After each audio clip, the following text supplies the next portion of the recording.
Ini buah limau ya. Yuk. Ya oke, yuk. Dalam ini penghijauan lingkungan SD 62 Banda Aceh. Ini Bapak Guru dan Ibu Guru sedang membawa bunga-bunga untuk menanam di depan sekolah. Ini deh. Oke. Nah ini Pak Herman sedang membawa bunganya.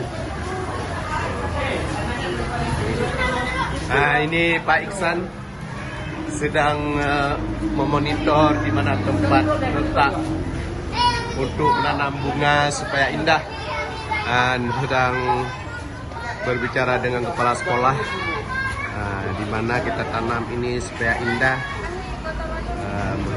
dengan ada kerjasama yang baik. Pasti hasilnya baik untuk memperindahkan lingkungan SD 62 Banda Aceh. Ini Kepsek juga antusias untuk memperindahkan lingkungan sekolah.